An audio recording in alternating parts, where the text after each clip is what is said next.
what are the type of being prevented? Scholars say there is ihsar and there is fawat. Fawat means to miss. And this refers to a person that is capable, but he misses the opportunity to be present in Arafat at the designated time. And how is that?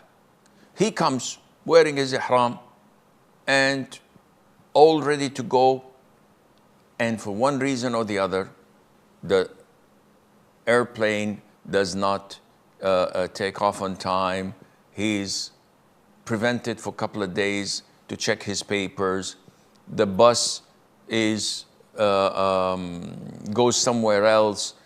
One reason or the other, he's prevented from going and attending the Arafat, though he's ready and healthy and wealthy and everything is fine.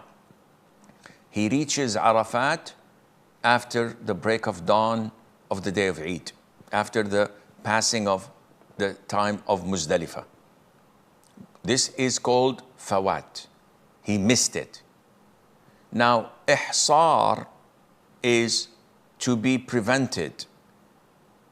He wants to go, but he's prevented, either by the authorities, or by a flood, or by enemies who are fighting him so that he would not go and continue this.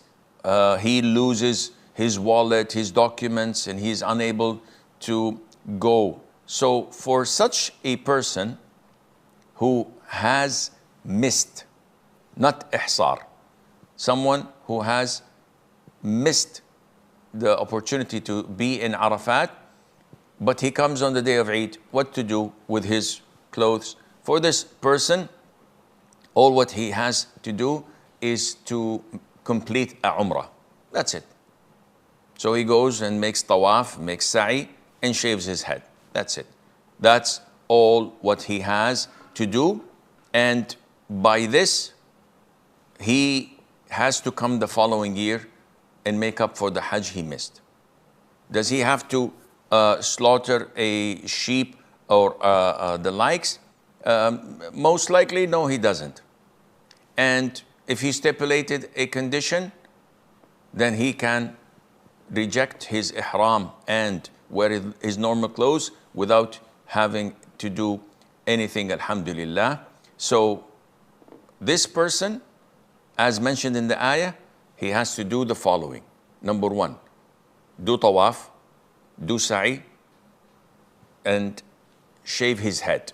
He completed the Umrah to leave the state of ihram and offer the sacrifice for rejecting or taking off his ihram.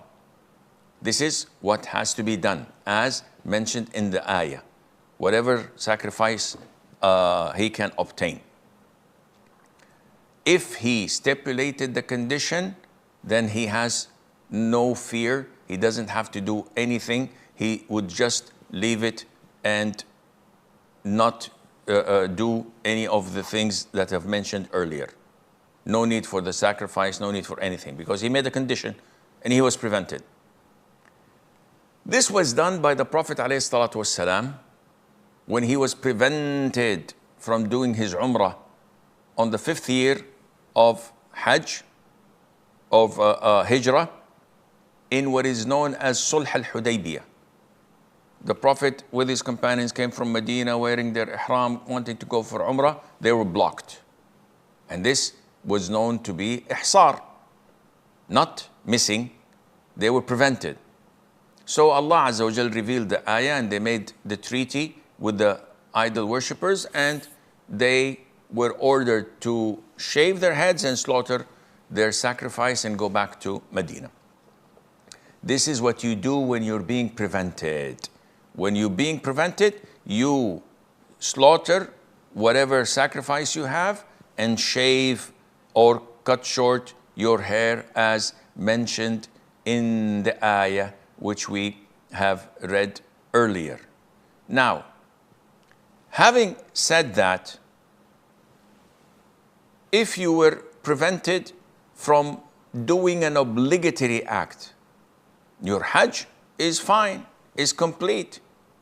But you were prevented from Arafah, you did Arafah. But you were prevented from spending the night in Muzdalifah, which is a mandatory act. Or you were prevented from throwing the stones on the days of Tashriq, or from spending the 3 nights in Mina. Does this impact the validity of your Hajj? The answer is no. Because the pillars were performed. As you recall, Ihram, standing in Arafat, Tawaf of Hajj, and Sa'i of Hajj. These are the pillars and they were complete.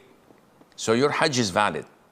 But for being prevented from doing such mandatory acts, for each mandatory act, you have to slaughter a sheep, but your Hajj is complete and it is valid, and you must continue in your rituals as usual until you finish it, and this would complete your Hajj بإذن الله عز وجل. هذا والله أعلم ونسبة العلم إليه أسلم وصلى الله وسلم وبارك على عبده ورسوله نبينا محمد.